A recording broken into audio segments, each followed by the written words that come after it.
Welcome to the channel, I'm Sam the Ashen. And with it being Christmas season and Christmas Eve today, I was thinking about finding a Christmas themed game, but I didn't really have any luck. So instead, I saw Cult of the Lamb, and the main colors were red and white and black. The animals look cute, I see some pine trees. Let's see what all the fuss is about. Alright, so the color red and pine trees is really where the similarities stop with Christmas and Cult of the Lamb. Other than that, they have literally nothing in common. The game has gone through a lot of updates recently, and it's actually getting a lot of praise, especially on Steam and on PlayStation. And already you can probably tell that the game is literally dripping with charm. Just real quick, check out the soundtrack a little bit.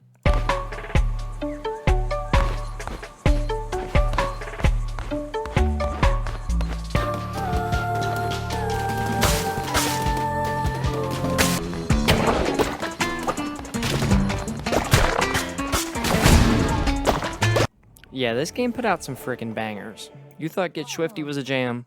Well, it is, but Cult of the Lamb is definitely where it's at. Alright, let's talk about the actual game. So Cult of the Lamb is mostly a roguelike mixed with survival, but there's also some base building, colony sim, follower management, dungeon crawling, adventure, action, RPG mixed into the game design.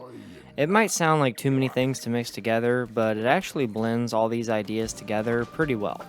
I thought about getting this game a few times, and the genres all seem pretty appealing to me, but apparently it was a pretty short game, although the price tag's only $25, which kind of makes up for it. What finally made me decide to get it was that with all the updates, they decided to add a bunch of new content for the game, which added some replayability, and they also added a new survival mode that could potentially add many more hours of fun to the game. I would say survival is probably my favorite genre of game, whether it's mixed in with platforming or RPG. Whatever it is, survival always seems to draw me in, and this game's core content definitely mixes really well with survival. And that's really because you're already rescuing followers and recruiting them into your cult, assigning them different work to make your village better, and if you do a bad job at this, your colony will grow really slow and progress will be hard. If you do a good job, your colony will prosper and you'll unlock new powerful stuff to make the game more fun and survive longer. It's always really satisfying to start with basically nothing and work your way up to having enough riches to survive on. There's a lot of other games that utilize this, like Ark, Rust, just to name two of the really big ones, Valheim.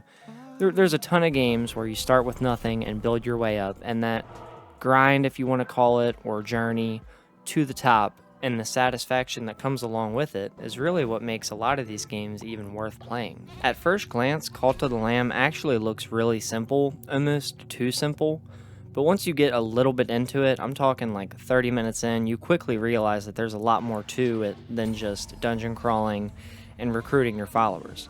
There's at least 4 or 5 different skill trees that are pretty decent. They're nothing like Conan Exiles or anything, but they are enough there to let you choose which direction you want to go, and it actually makes a difference. That's one benefit of being like right in the middle as far as simplicity goes. You could either get really into it and make your colony run super smooth and your character super powerful, almost like min-max, but you could also just pick literally whichever one you want and just play the game and still have fun and still have your colony do good. So at the end of the day, yes, Cult of the Lamb is definitely worth the $25 that they charge.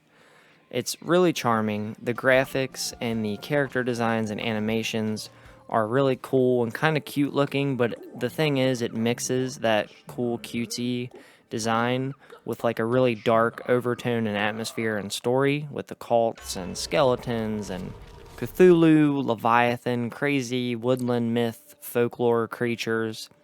They really took a chance and went in a weird direction, and I love it. They did a great job, and I wish more gaming companies would do this.